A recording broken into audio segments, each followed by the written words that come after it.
چشاتو ببن، چشاتو ببن، درست ببن. درست بستم. تقلب نکنی یا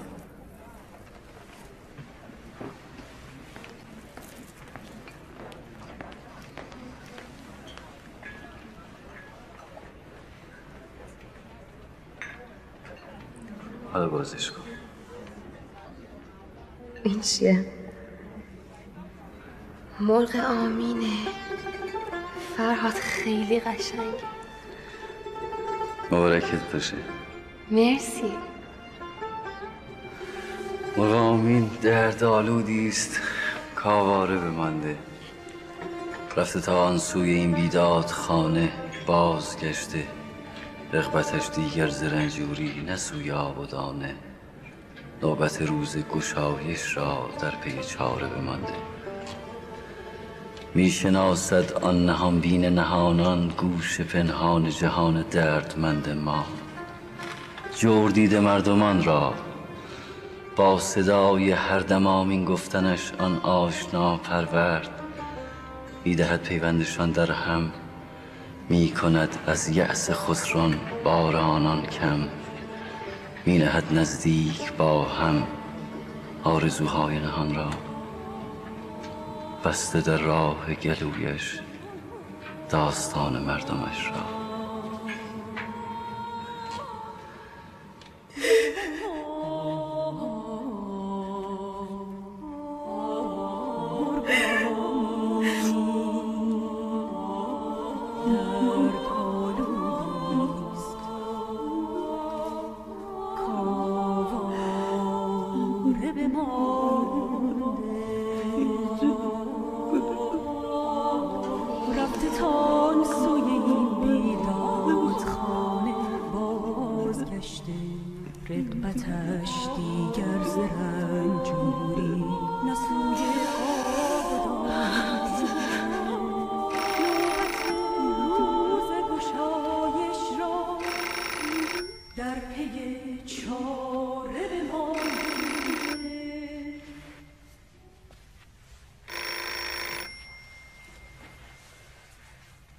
یا امام زمان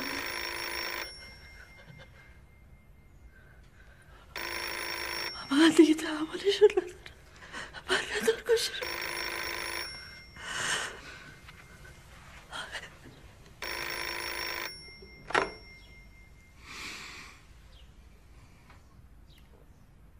بله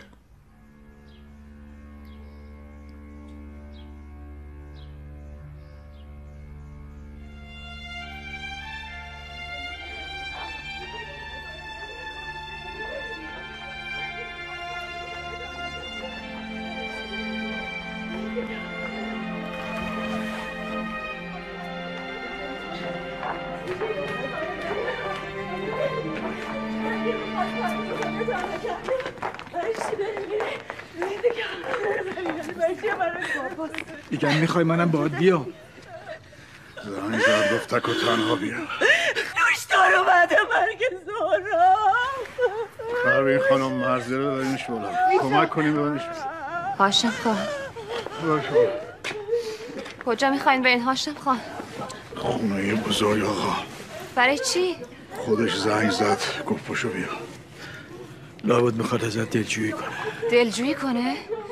حقش نبود اون بالا میشد میمد اینجا اگه میخواست دلجویی کنه؟ اتفاق بابا افتاده. منم میام. گفته تنها بیا. منم میام. بذار بیاد. حقشه که بیاد.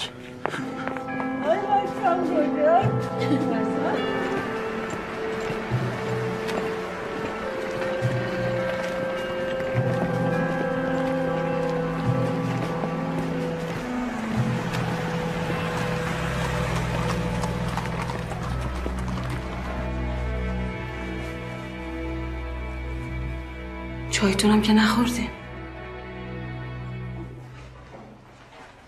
از دهن افتاد. برم عوضش کنم. چیز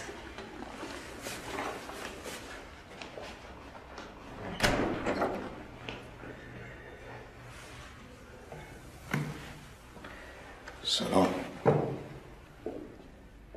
دیگه زورت به ضعیفه هام نمیرسه هاشم؟ مگه بهت نگفتم تنها میخوام ببینمت؟ من زور کردم بیام. اگه درباره فرهاده منم باید بدونم. اگه نیست بگین همین الان میرم. مگه حکم پسرت واسه دیشب نبود؟ پس این دختر منتظر چی بهش گفت از من؟ دل همه اون خونه. خون که چه عرض کنم.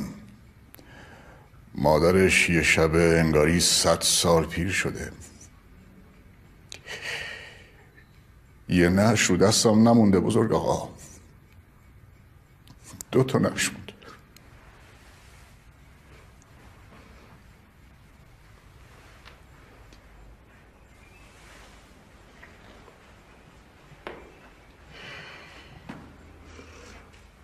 من با دستای خودم همسرم و 2 تا پسرم رو گذاشتم تو خاک. آخ نگفتم. خب شما بزرگ آقایین. بزرگ همه این.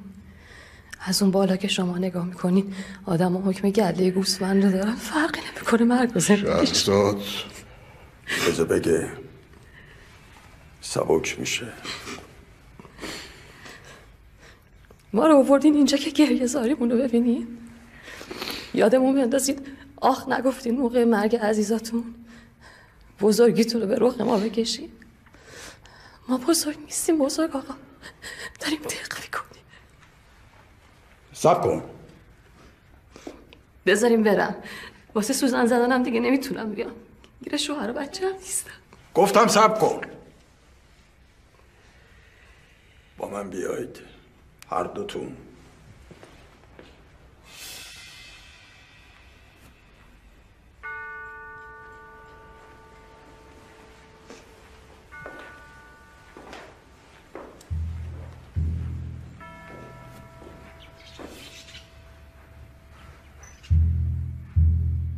بیا.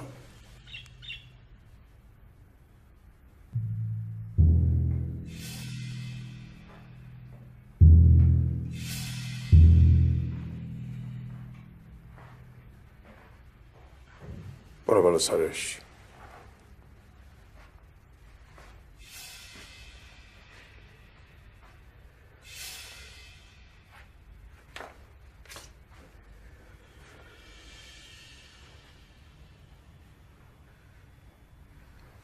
اون ملافه رو بزن کنار از رو صورتش. چرا این کارو با من میکنی بزرگ آقا؟ هر کاری بهت میگم بکن. بزن کنار.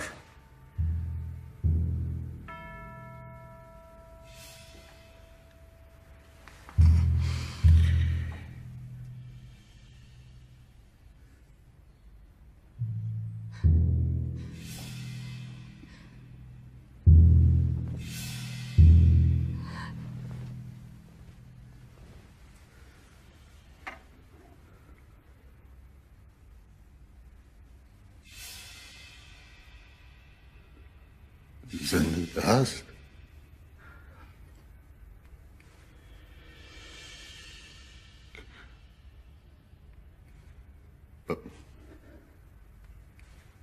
و بچه هم زنده است؟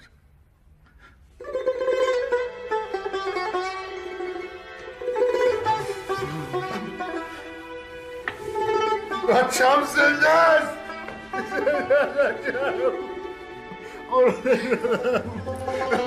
برای زنده شهرزاد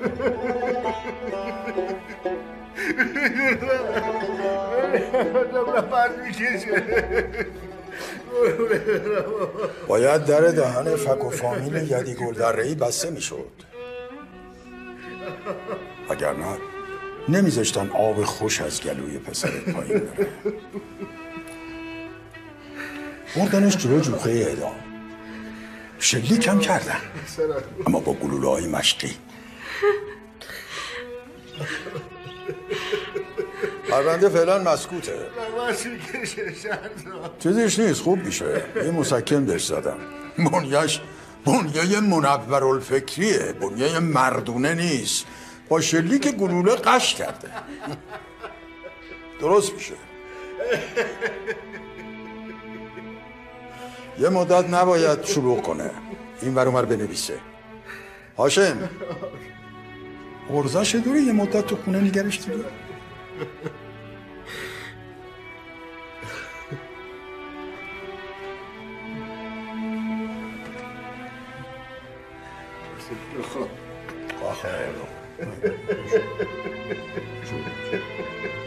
باشو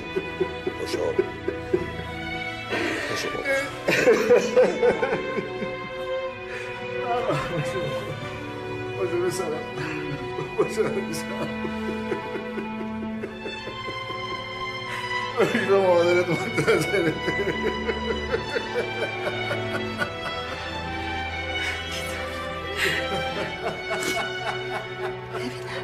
ریشش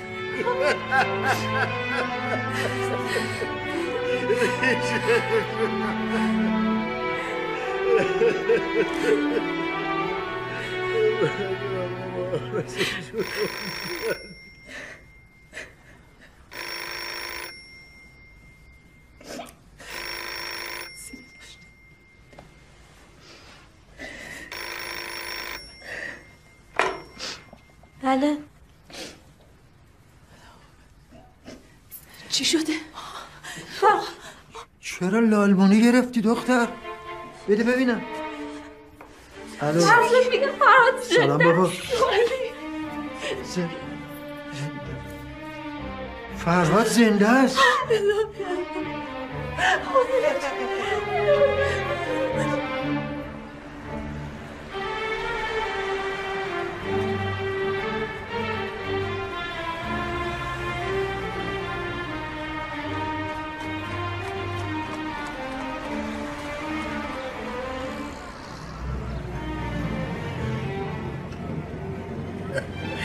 خدایا شکر. دیدی زن گمانت نسبت بزرگ آقا بد بود. جون فرهادمون مدیون این پیرمرد هستیم عروس گلم.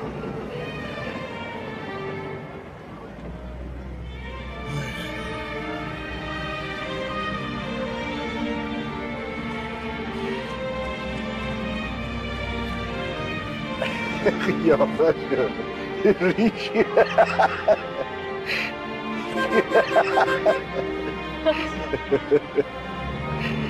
خدایا شکر.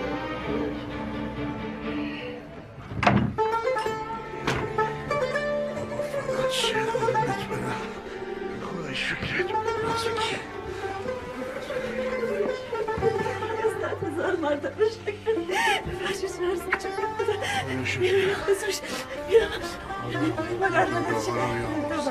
تبس کنه که با این همه پرتون تو چه میخوانی مادر بچه لرز کرده سردشه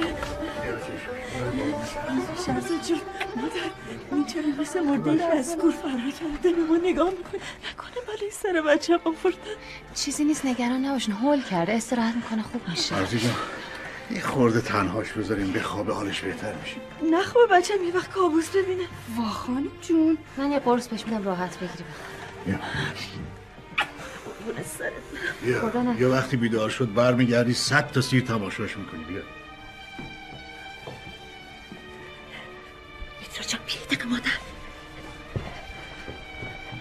بیا این عکس هم فردا ببر یه جا گم و گورش کن.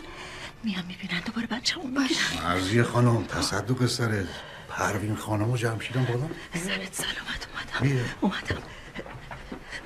مرضی مادر جون مواظبش باشی قربون سرت. دلشون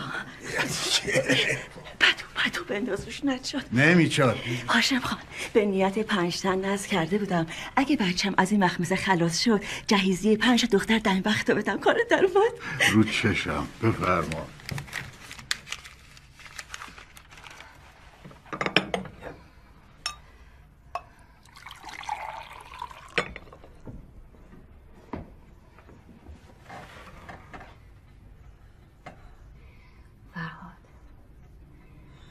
فرهاد جونم قرصو بخور.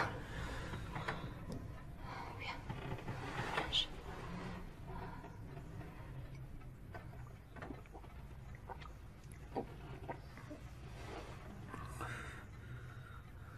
دردت به جونم. میدونم چی کشیدیم ولی به خدا ما هم اینجا کشیدیم پا به پای تو. فکر کنی اگه بلایی سر تو میومد من دیگه آدم میشدم اصلا؟ میمردم منم. گوش میکنی فرهاد؟ شهرزاد جون شهرزاد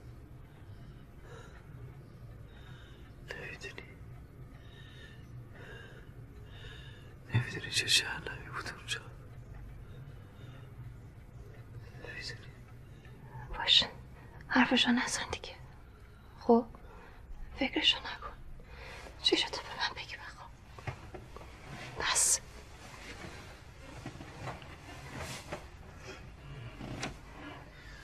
شهرزاد.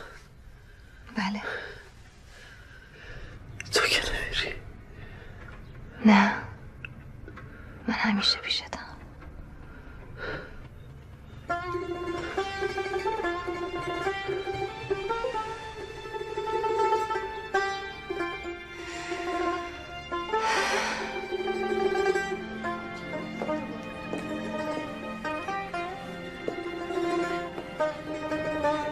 چی شد مادر؟ خوابشم. خدا رو شکر. دیگه هنوز باورم نمیشه اصلا. نظر همه اینا دارم. خیلی وقته که هممون رفتیم تو خواب خرگوشی وگرنه کی باید خونچه رو برده بودیم عروس رو آورده بودیم. یکی نیست بگه پدرتون خوب مادرتون خوب پسر راضی دختر راضی. آخه چرا سنت پیغمبر رو عقب میندازن این جماعت تازی؟ پسر من اگه زن و زندگی داشت کی قاطی شرشلوغ کنا میشد. حالا کاریه که شده خدا رو شکر به خیر گذشت. خدا رو شکر. میگم پروین خانم جون همین 1-2 هفته حالا که بچم سر سلامت برگشته دلم میخواد لباس دومادی بکنم تنش. مرضی خانم حالا چه وقت این حرفاست ها؟ اتفاقا هاشم خان الان وقت این حرفاست. باید جشن و سرور بپا کنیم ولیمه کنیم چراغونی کنیم. ببینیم ما که نمیتونیم خودمون ببریم خودمون بدوزیم. خانواده عروس هم شرط دیگه. مرضی خانم جون فکر نمی‌کنی یکم زود باشه واسه این حرفا؟ زوده چی پروین خانم جون؟ تو کار خیر حاجت هیچ استخاره‌ای نیست. حرفای خارجی میزنینا. نقدن که آقا فرهاد حال مناسبی نداره واسه این صحبت‌ها. عروسشو بیاره حالش هم مساعد میشه بچه‌م. آخه خانم جون قربونت برم. آخه واخه نداره مادر.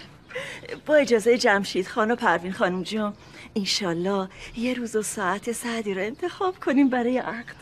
باشه حالا شما اجازه بفرمایید. حالا میخوایم اجالتا ما بریم بارا خوبیت نداره پا وایسا. بله بفرمایید.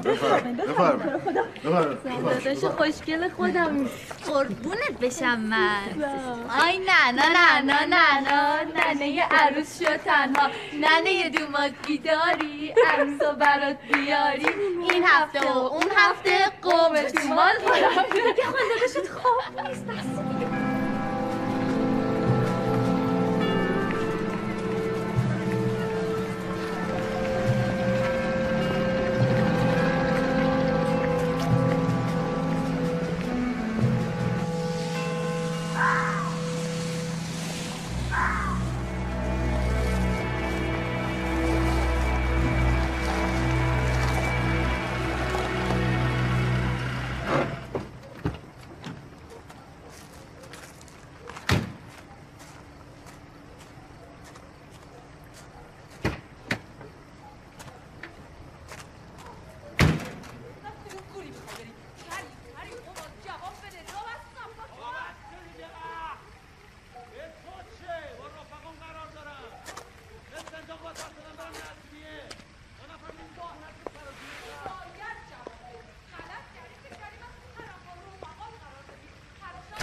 جا باشم فکر آبروی خودت ریختی؟ تو بهتره.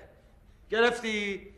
یه نگاه به خودت کردی؟ صبح تا شب یعنی کنیز حاج باقره بیخ گوشم خفه شو خودت آینه نگاه کن ببین خفه شو این داره رو مادر آقاتمون دیگه تاخ کرد. چی میخوای اینجا؟ بابا کجا داریم میریم؟ جهنم. یه دقیقه وایسا خب. سلام عمو جون.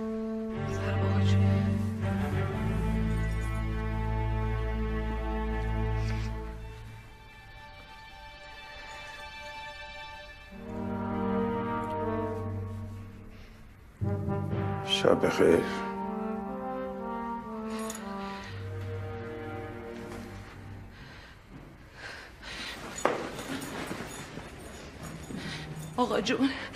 آقا جون به خدا تقصیر خودم بود. سر بچه بهش گفتم بره دوباره زن بگیره معلوم شه که اجاقش کوره. اونم قاطی کرد آقا جون.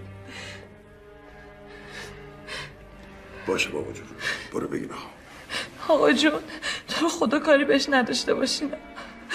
دعوای زن و شوهری نمک زندگیه. خودتون باید مشکلتون رو حل کنید.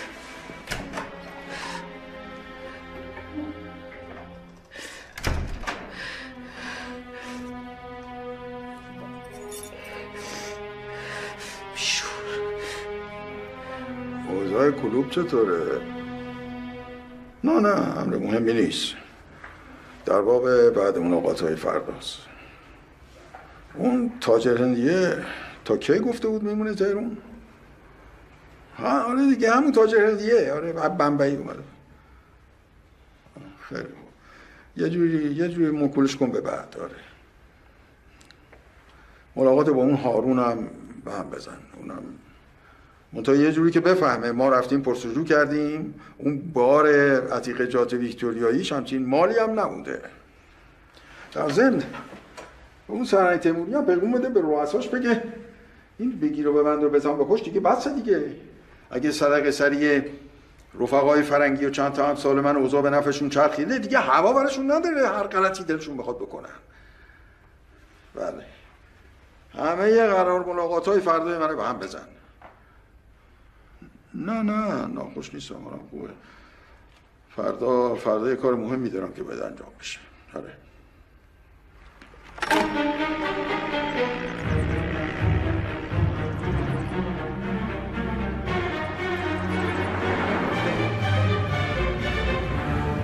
صد متر جلوتر به بیش سمت راست.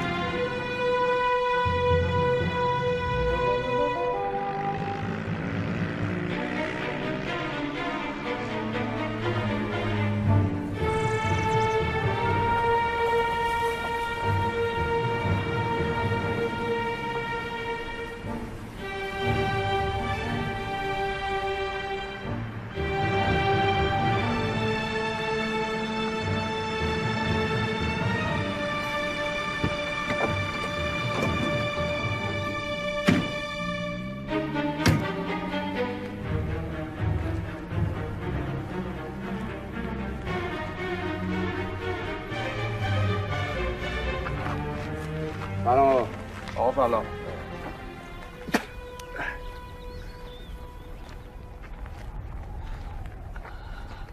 عمو جان شما این عمو جان تو رو خدا من دست این دوتا نجات بده. من نمیدونم این کیان چی میخوان. حشمت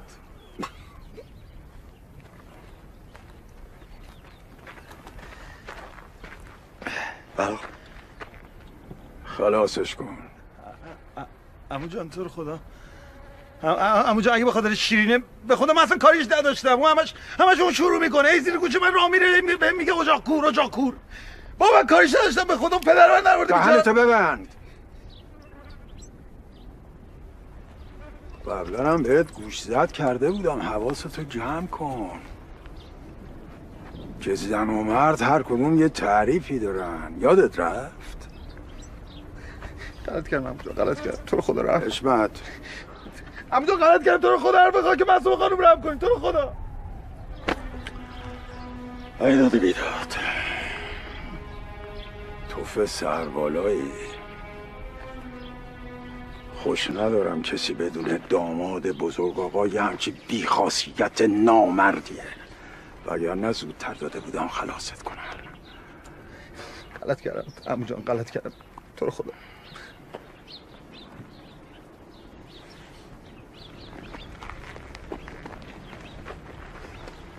میتونستم با یه گوله خلاصت کنم، اما نمیتونم، چون شیرین خاطرت میخواد. از چیه تو بی وجود خوشش اومده؟ خدا عالمه. مخلص کلون، اگه زنده ای هنوز میذارم نفس بکشی، جون تو مدیون شیرینی. بفهمینو بی وجود. اگه یه دفعه دیگه یه خراش رو بدن شیرین ببینم، خاطر خواهی ماتر خواهی مالیده، میفهمی؟ با دست خودم بیوش میکنم. حالی جد چشم بزرگ.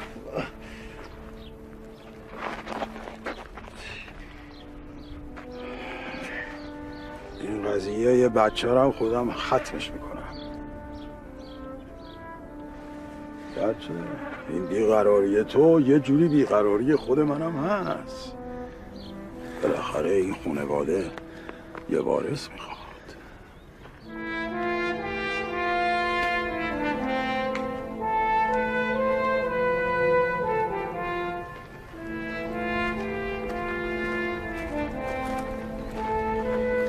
جوری دور برداشته بودین گنده باقالیا، قرار نمیدونیم با کی طرفی. دمال یا روزگارتون در بیارم و سر شما پیدا. با مأموری معذور ها بابات.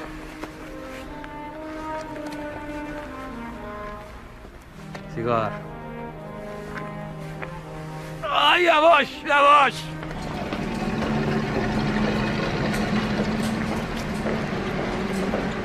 آقا اینقدر نمک نریز تو غذات واسه قلبت ضرر داره.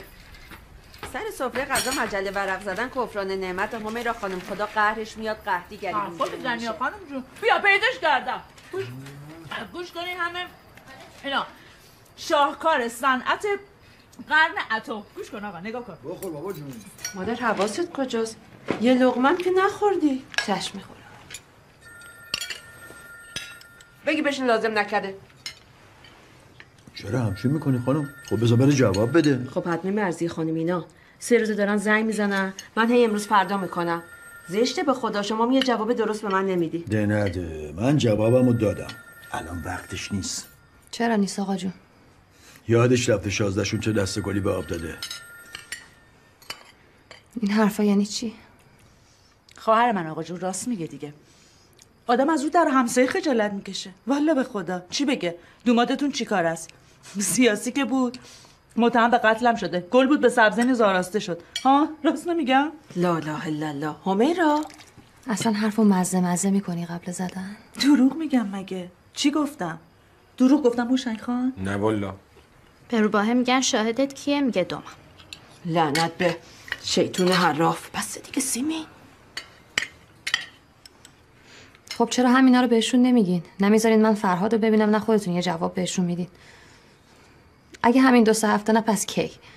حرفای خارجی میزنی خانم دکتر. من چه بدونم؟ بذار کفن این بنده خدا مقتول خشک بشه، بعدم ببینم این پسر عوض شده یا نه. بعدم دارین راجع به فرهاد حرف میزنین آقا جون، پسر رفیق گرما به گلستانتون. ده نده، همین که گفتم. داماد حبس کشیده وصله خانواده ما نیست. یه عمر راسته برو راسته بیا، آبرو جمع کن بریز تو قلک. حالا قلک رو ببرم بشکنم تو خلا. زکی بابا. آره دیگه. باشه، پس من خودم همه اینا رو بهشون میگم.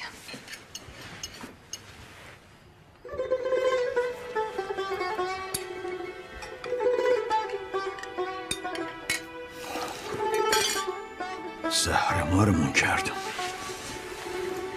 این دانشگاه اینجوری چش سفیدش کرده. درو آقا جونم وای میسه جوابشو میده. میگم چقدر خوب شد شما نرفتی دانشگاه همیرا خانم. مادر جون شام که نخوردی، بیا این چای رو بخور. قربونت برم. دنیا که به آخر نرسیده. تو آقا فرهاد اول و آخرش مال همه. راضی کردن آقا جونت هم کار سختی نیست.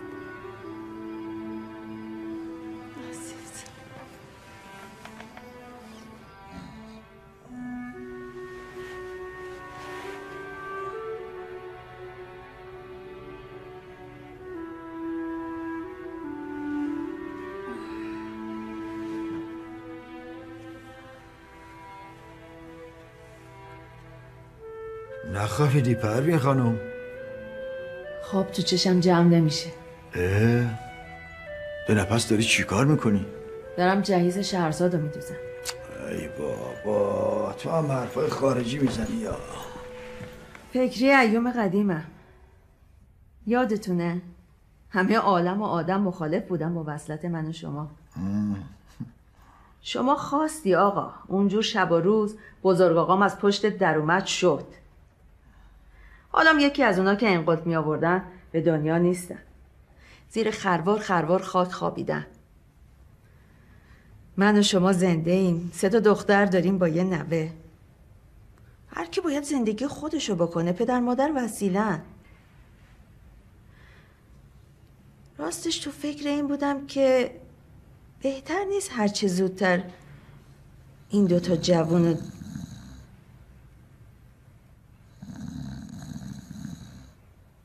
آقا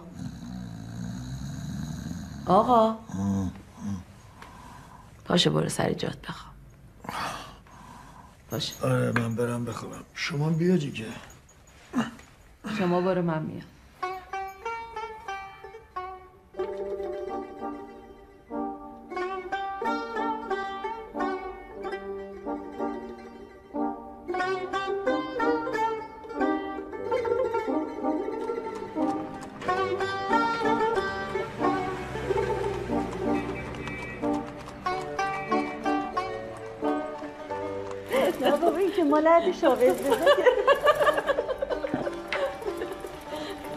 خدایی هنوز نه بیدار بود نه به بار. زحمت دوخت لباس عروس گلم افتاد گردن سعیده خانم. اختیار این چه زحمتی. دست درد نکنه سعیده خانم. اینم عقل شما بود مرزی خانم، وگرنه ما که اصلا به عقلمون نمیرسیم. جون به سر شدیم به خدا توی مدت. خداییش که به خیر گذشت. این عروسی بالاخره سرانجام داد. الهی شکر. میگم مرزی خانم چطوره من سفارش بدم؟ میگم مرزی خانم این دیگه مناسب سن من و شما نیستش. مگه من چند سالم نتونم اینو بپوشم؟ یعنی منظورم اینی که شما اگه اینو بپوشین عروس دیگه تو مجلس به چشم نمیاد. آره والا اینجوری دیگه همه چششون دنبال مادر داماده.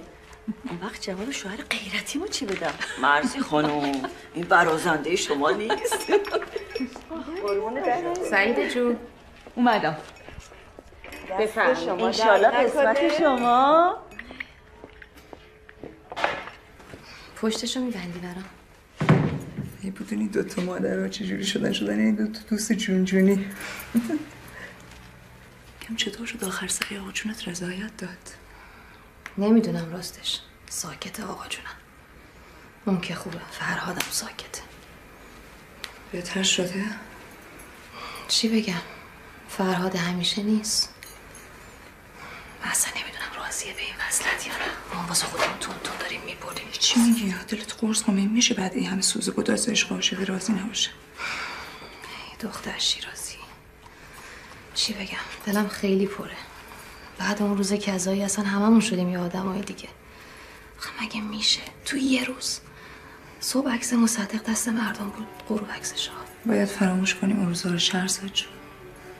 نه اتفاقا باید خوب اون روز رو یادمون بمونه، وگرنه سر به جون بریم 100 برابر بدترش سرمون میاد.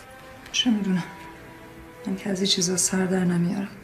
همین که مردم گشنگی و تشنگی نکشن بس. شکم مردم وقتی سیر میشه که بتونن حرف بزنن راحت از مشکلاتشون، بدون ترس از آژان و راپورچی و چه میدونم مفتش. نمیدونم بالا. تو خودت چطوری؟ خدا رو شکر خوبم. ببینم سعید خانم، تو که لالای ولدی چجوریه که خودت خوابت نمیگیره؟ بعد 2 ساله میخوای یه تغییری تو زندگیت بدی؟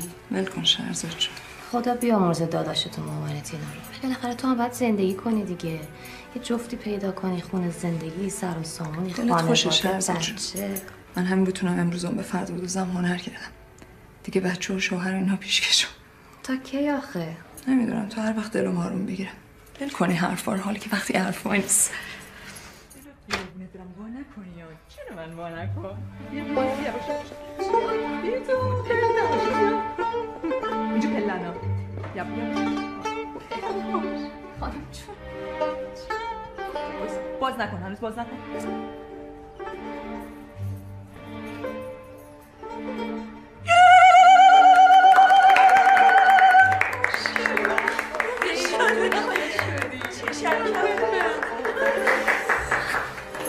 خوبه؟ خیلی بهت میاد. ماشاءالله ماشاءالله هزار ماشاءالله. چی شده مادر؟ فرهاد کجاست؟ فرهاد مگه باید میومد مادر؟ الان زنگ میزنم شاید پیش آقاش باشه. نیازی نیست. دست شما در نکنه سعیده خانم، خیلی زحمت باشه. پنجه طلایی به خدا. به خدا شیرینیه. بفرمایید. انشالله عروسی میترا خانم. کوچه تنگه بله، عروس قشنگه بله، دست زلفش نزنید بله بله یا مبارک بادا.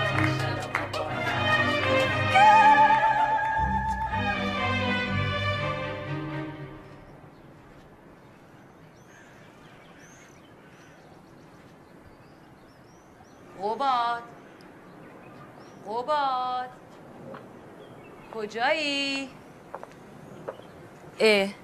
اینجایی؟ بابا کل خونه رو دنبالت گشتم.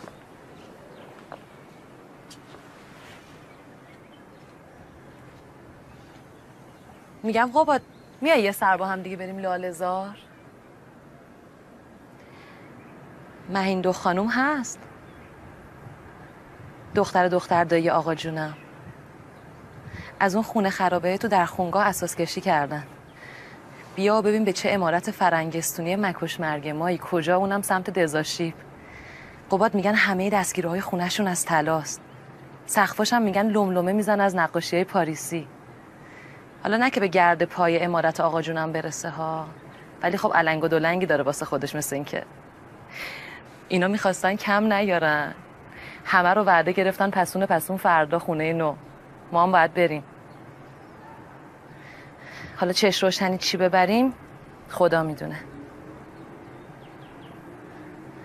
این که همه یخاش آب شد قباد. بگم ململی که دیگه واسط بیاره. خلاصه گفتم که اگه حوصله‌شو داری یه سر با هم دیگه بریم لاله‌زار، بریم عتیقه فروشی این یارو. عتیقه چی؟ یه شمدون روسیای خودم دیدم با آینه و گلدونش، میتونم بگم بیاره اینجا، ولی خب سلیقه تو یه چیز دیگه است. با هم بریم خوب میشه. شاید تو یه چیز دیگه دیدی پسندیدی. نظرت چیه؟ با تو هم قباد. دارم میشنم. نه تو مثل این که بابت رفتار چند شب پیشت از من دلخوری. آره باشه حرف نزن، لال شو. ولی من که اصلا خبر ندارم دیروز پیروز چه اتفاقی افتاده. قباد اینا یه چیزای مردونه بین تو و آقا جونم، به من چه ربطی داره؟ آره به تو ربطی نداره، بلش کن.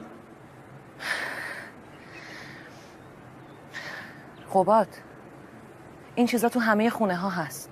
آقا جونم هم خیر و صلاح ما رو میخواد. آره لابا.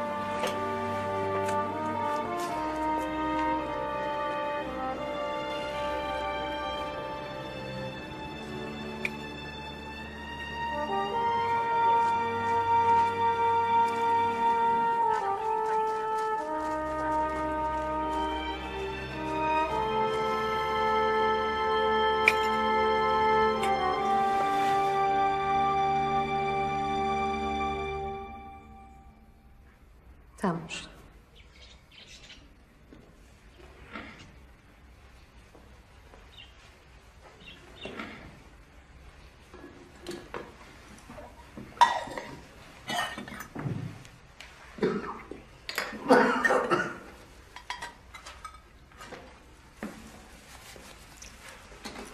خب زندگی به رواله؟ بله به رواله. این پسر هاشم بهتره؟ بهتره بله. اجازه میدین من برم؟ نه صبر کن. مدتی سر یه موضوعی میخوام حرف بزنم. این قضیه 28 مرداد پیش اومد نشد. یه دقیقه بشین. چشم. قبلا هم بهت گفتم به چشم من تو با بقیه زنها فرق داری. یعنی یه جنمی داری، یه جنم جوندار، گرچه گاهی اوقات یکم مردونه است، اما هر حال اشکال نداره. اگه یکی باشه که بشه این زخم و جروش باز کرد، همون تویی. چون هم زنی، هم یه نیمچه درایتی داری که وقتی میگم زخم میفهمی منظورم این سوزنایی نیست که تو هفته یه دفعه به من میزنی. منظورم دو وجب نیشتره که تا عمق جونم فرو رفته.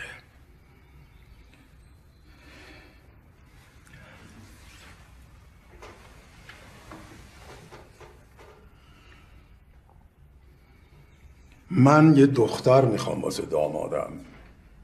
یه دختر که با قباد وصلت کنه، واسم یه بچه بیاره، یه بچه که وارثم بشه. این کم چیزی نیست. میفهمی چی میگم؟ من خیلی مدیونم به شما. دوست داشتم بگم که میفهمم و هر کمکی از دستم برمیاد بکنم، منتها نمیفهمم. یه دختر میخواین که فقط براتون وارث بیاره؟ خب اون دختر بعدش خودش چی میشه؟ خب اسم دیوان سالار پشت قبالشه. تا آخر عمر مثل شاهزاده ها میتونه زندگی کنه، مثل شاهزاده ها بره بیاد، بعدم بچه‌ش داره، عزت احترامش داره. یه زن چی میخواد جز اینو؟ هیچ کدوم اینا جسارته، ببخشید. نه بگو. هیچ کدوم اینا جای عشق نمیگیره. عشقی که آدمو خاکستر نشین کنه نفرت میشه. عشق با ناز و نعمت و مال و مکنت باقی میمونه. باشه این هیچی. البته اجازه بدین که باهاتون موافق نباشم، ولی اصلا فکر دل دخترتون رو کردین؟ گاهی وقتا یادت میره با کی داری حرف میزنی. یکی باید باشه این دندون غرور رو از دهنت بکشه بیرون. معذرت میخوام، اصلا نمیخواستم ناراحتتون کنم. چشم، من فکرامو میکنم اگه دختر مناسبی پیدا کردم زود بهتون خبر میدم. میتونم برم؟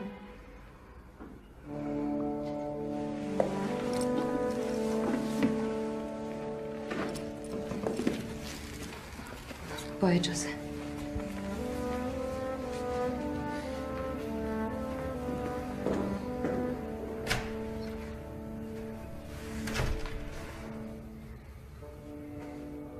شما چرا کس کردی؟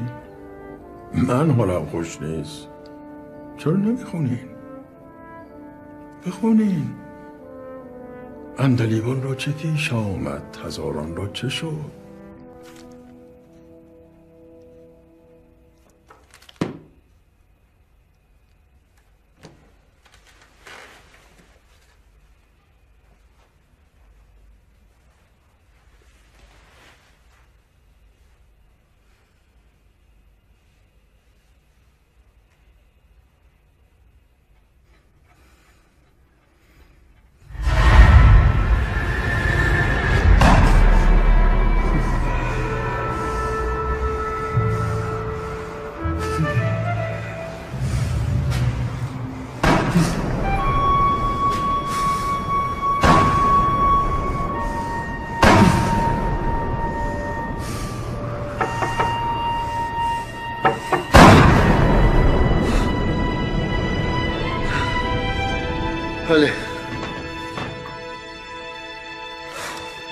حالت خوبه داداش؟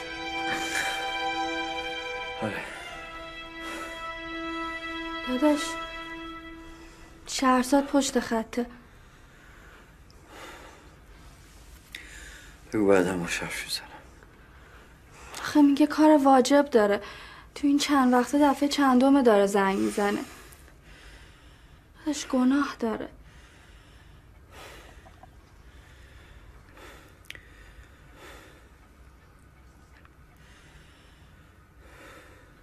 والا یه سفره بی بی سکره نصب کردم که از این حال کرخی و نظر در بیاد بچم. چه میدونم والا. گوشی بیا مادر شهرزاده.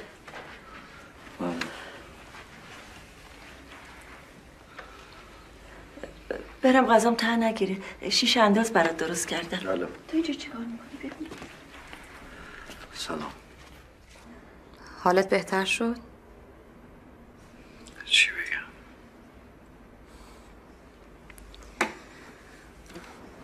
چرا جواب تلفن‌های منو نمیدی؟ تو که میدونی این روزا دل دماغ هیچ کسو ندارم.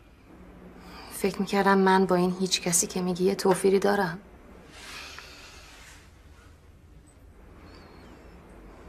مهم نیست. نمیخوام مزاحمت باشم.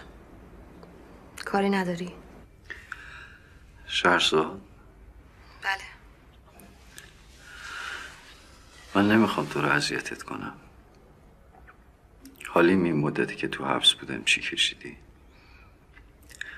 ولی یکم وقت میبره تا بشم اون فرادی که تو میخوای. شاید حق با توه. ولی من دارم فکر میکنم اگه من نتونم تو رو آروم کنم، نتونم زخماتو التیام بدم، پس به چه دردی میخورم؟ یه وقتایی یه وضعیت‌هایی تو زندگی پیش میاد که انگار هیچ کس نمیتونه کمکت کنه. خب من گمون میکردم عشق مال همین وقتاست. گمون میکردم میتونم وقت اندوه سنگ صبورت باشم، وقت آشفتگی بهت روحیه بدم. شاید حق با تو باشه. شاید باید خدا رو شکر کنم که تو این خراب‌آباد لااقل تو کنارمی. شاید بهتر باشه هم دیگه رو ببینیم. کافه نداری؟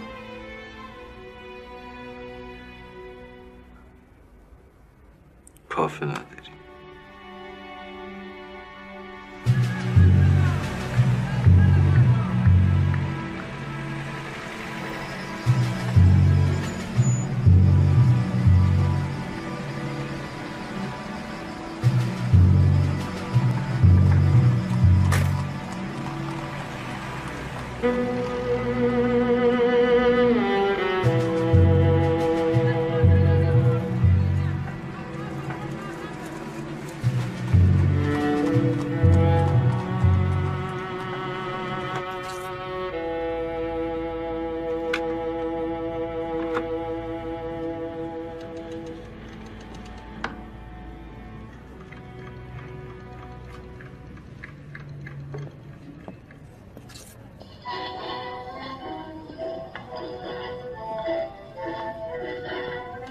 سلام موسی.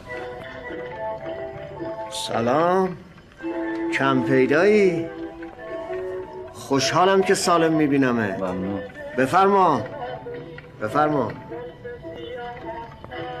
وارتان آیسرین لازم. خبر به این طور خدا همش دروغه. فکر کنم مردم خلط.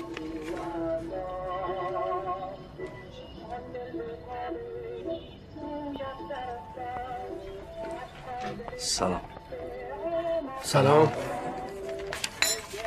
خب دیگه من خیلی دیرم شده. حامد جان بکر. صبر کن منم بیام. امروز خیلی کار دارم. خداحافظ. خداحافظ.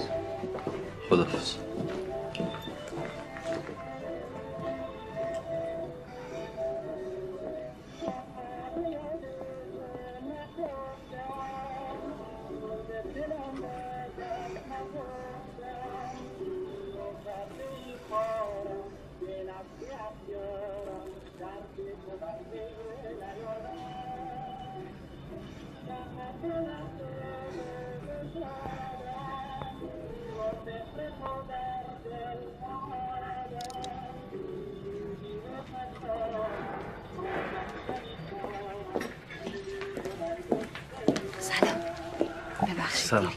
مهم نیست. چیزی شده؟ نه بریم بشینیم.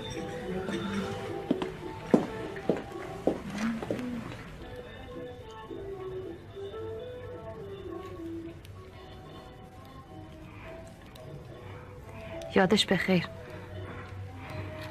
یه وقتی قرار که میذاشتیم هر جای شهر که بودم آقا فرهاد با اسب سفیدش میومد دنبالم. اون وقت لابد اسب سفید داشتم. الان که الاغ چموش نشسته زیر پای زندگی. فرهاد بله. نمیخوای با من حرف بزنی؟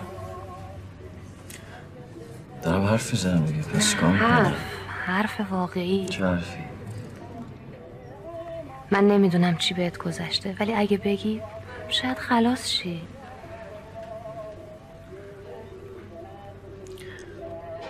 باشه وقت دیگه. یه وقت دیگه که یه فرهاد دارن برامون عروسی میگیرن. لباس عروس آینه شمدون خوش همه رو آماده. من که هنوز ازاد ندادم. حالا چه عجله‌ایه؟ مرضیه خانم اینجوری فکر نمیکنه. فکر میکنه مزه دهنتو میدونه. مزه دهن من خونه. توی دماغم بوی خونه. توی سرم خونه. همه تنم خونه. بخوای جلوت صد خون آغ بزنم؟ فرهاد دونش جلوم افتاده رو زمین. چشم بسته بود داری. بوی خونشون تو دماغم بود. میدونستی بوی خون آدم ها با هم فرق میکنه؟ این بوی خون وحیده، بوی خون صابره، این بوی خون محموده. بوی خونشون اینجاست. فرهاد جونم قربونت برم باید بالاخره بیای بیرون از این کابوس. دیدی شهرزاد چجوری یه روز آرزوهامون نقش برام شد؟ چی شد دکتر مصدق؟ کجاست فاطمی؟ مگه خودتو نبودی که میگفتی ما توی جای عجیبی از تاریخ گیر افتادیم؟ ها؟ باز میشه این در. صبح میشه این شب. صبر داشته باش. من زمان لازم دارم تا خودم پیدا کنم.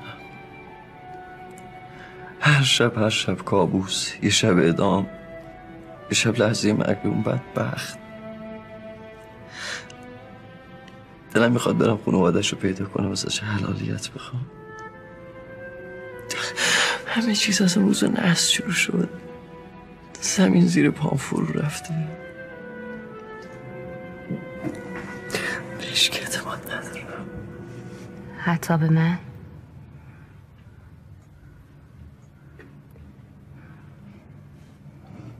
دوست داری منو هنوز؟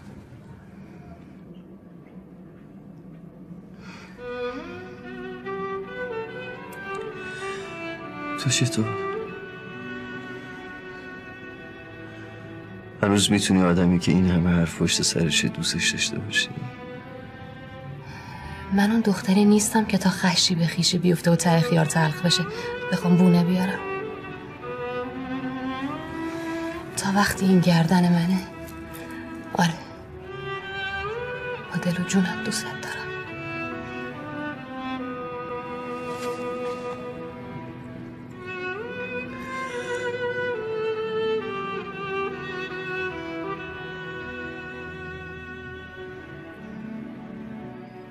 خانم این پسر فرهاد باز شهرزاد نه نون آب میشه نه آینده. دم عروسی این چه حرفیه میزنی آقا جمشید؟ من 1 ساعتم مونده باشه به خطبه عقد ببینم صلاح نیست قیچیش میکنم. این جوجه مصدقی ها رو محال دولت تازه به همین راحتی ولشون کنه به حال خودشون. تا وقتی که شاه این مملکته اونو میچزونم. پسر هاشمم که خودش بی ضبط 4گاه میرقصه. وای به حال این که یه مزغونی هم رفقای دوره برش کوک کنن. الو بله. سلام علیکم. بله اگه رخصت بفرمان. البته میخواستم تنهایی باشون حرف بزنم. همین امشب؟ باشه اشکالی نداره. خداحافظ شما. من باید لباس عوض کنم، باید برم جایی. خیر آقا، کجا این وقت شب؟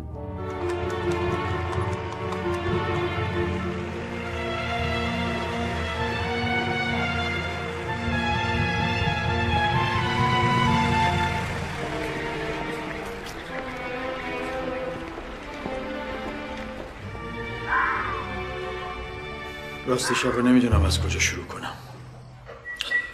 خب من و خانواده‌مون تا بن دندون زیر دین شما هستیم. یعنی اصلش اینه که اگه شما نبودید من به خوابم نمیدیدم یه همچه خونه و زندگی که الان دارم. ولی خب الان توی یه مخمسه‌ای افتادم که نمیدونم. خاکی نرو جمشید، اصل مطلب بگو. قضیه پسر هاشمه. هاشم چیزی گفته آقا؟ اونم دلش صاف نیست به این وصلت؟ نه، هاشم چیزی نگفته. تو چشات خوندم. فقط اینه نمیدونم این دلنگرونی های پدرونه است یا عزم جزمه؟ عزم جزم آقا. من از اولش هم رضا نبودم، ولی خب رو حساب رفاقت با هاشم اومدن خواستگاری، منم نه نگفتم. اما الان قضیه فرق میکنه. به چشم خودم آقا دارم میبینم که دخترم داره بدبخت میشه تو خونه این پسره. این پسره کلش بوی قرمه سبزی میداد، حالا که دستش بوی خون میده. قطع کرده. شوخی نیست آقا، پروندهش هم که هنوز بازه. اینا رو چرا به من میگی؟ خواستم شما بزرگواری کنید نذارید دو تا خانواده با هم دشمن بشن. به هر حال ما هر دو زیر سایه شماییم. هاشم حکم برادر ما داره آقا. خوبیت نداره با هم در بیفتیم. فکر دختره کردی؟ اسم پسره روش میمونه. بلخص که اهل درس و مشق هم هست دیگه. واویلاس پیر دختر میشه تو خونه. پیر دخترم بشه بمونه تو خونه نوکرشو میکنم آقا همه عمر. فقط نشه زن این پسره که دق میکنم. به سرتون قسم.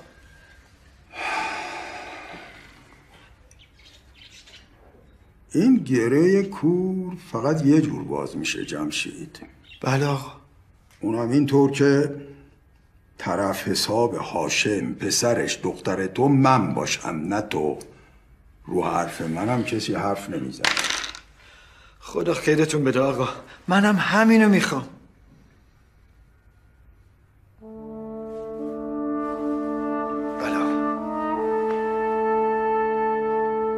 فعلا نمیخوام شیرین بفهمه یا کسی براش خبر ببره. میخوام خودم بهش بگم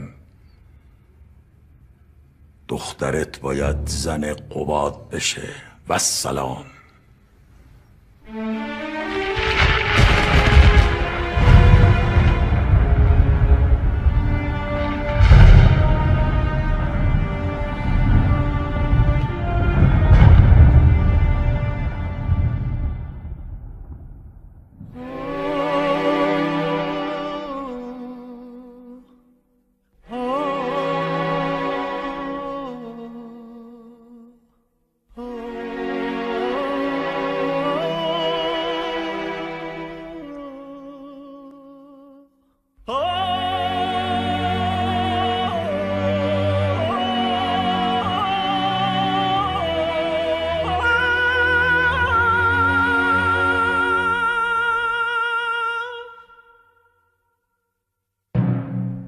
دوباره زنده شدم بعد از این همه مردن. به خانه آمدم بعد از این همه تبعید. دوباره پنجرم بعد از این همه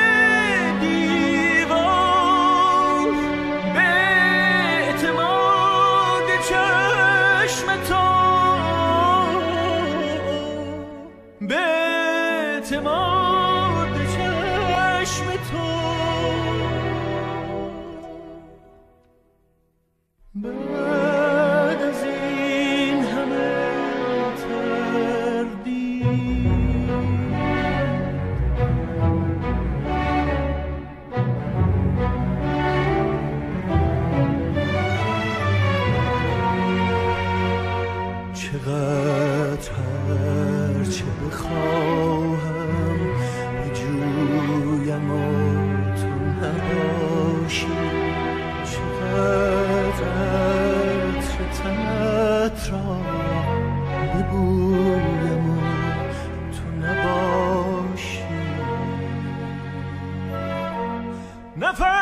نفس نمیکشم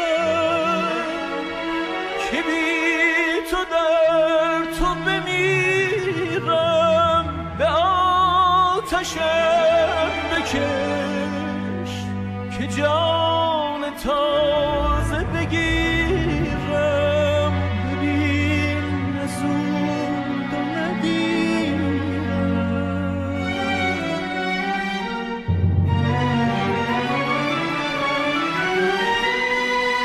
تو بال شعله من باش که خاک بستر من نیست.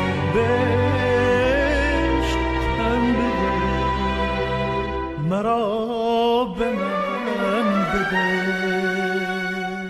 به من درآمد نگاهت که ناکجای جهان است. وطن بده نفس نمیکشم که بی تو در تو بمیرم. به آتشم بکش که جان تازه بگیر.